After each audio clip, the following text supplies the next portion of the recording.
જય શ્રી કૃષ્ણ, હું છું રિદ્ધિ એન્ડ આવી ગઈ છું એક નવી રેસીપી સાથે જેનું નામ છે પનીર બિરયાની, એ પણ એકદમ રોયલ સ્ટાઇલથી। તો ચલો બનાવીએ। ગ્રેવી માટે મેં લીધું છે ડુંગળી, મરચું, ટામેટું અને કોથમીર। ત્યારબાદ ચોખાને સારી રીતે ધોઈને આપણે પાણી ગરમ થવા મૂકી દઈશું એન્ડ એમાં તેજ પત્તા, લવિંગ અને લીંબુ નીચોવી લઈશું એન્ડ મીઠું એડ કરીને આપણે ધોયેલા ચોખાને પણ એડ કરી દઈશું। સાથે સાથે વટાણા અને ગાજરને એડ કરીને ભાતને સારી રીતે રેડી કરીને આપણે સાઈડમાં મૂકી દઈશું એન્ડ ત્યારબાદ પનીરના કટકે કટકા કરીને પનીરને સારી રીતે તેલમાં સાતળી લઈશું જ્યાં સુધી એનો કલર આ રીતે ગોલ્ડન ના થાય ત્યાં સુધી એન્ડ ત્યારબાદ પનીરના કટકાને કન્ટેનરમાં સાઈડમાં કરીને આપણે ડુંગળી સાંતળી લઈશું એન્ડ એડ કરીશું મરચું અને આદુ લસણની પેસ્ટ।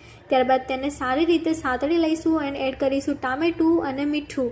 ત્યારબાદ સારી રીતે મિક્સ કરીને આપણે ગ્રેવી રેડી થઈ જાય પછી કરીશું એડ સ્પાઇસીસ, જેમાં મરચું, હળદર, ગરમ મસાલો અને ધાણા જીરું અને 2 ચમચી પુલાવ મસાલો મેં એડ કરી લીધો છે અને સારી રીતે મિક્સ કરી દઈશું એન્ડ આપણે ગાર્નિશ કરીશું કોથમીરથી એન્ડ એડ કરીશું થોડું લીંબુ। ત્યારબાદ આપણે રેડી કરેલા ભાત પણ એડ કરી દઈશું એન્ડ લાસ્ટમાં રેસીપીનો હીરો એટલે કે પનીરને પણ આપણે એડ કરી લઈશું એન્ડ બધું જ સારી રીતે મિક્સ કરી દઈશું। તો ગાઈસ, રેસીપી તૈયાર છે, તો ચલો એને ટેસ્ટ કરીએ કેવી લાગે છે। મને તો ખૂબ જ ટેસ્ટી લાગી, તમે પણ ટ્રાય જરૂર કરજો, મજા આવી જશે।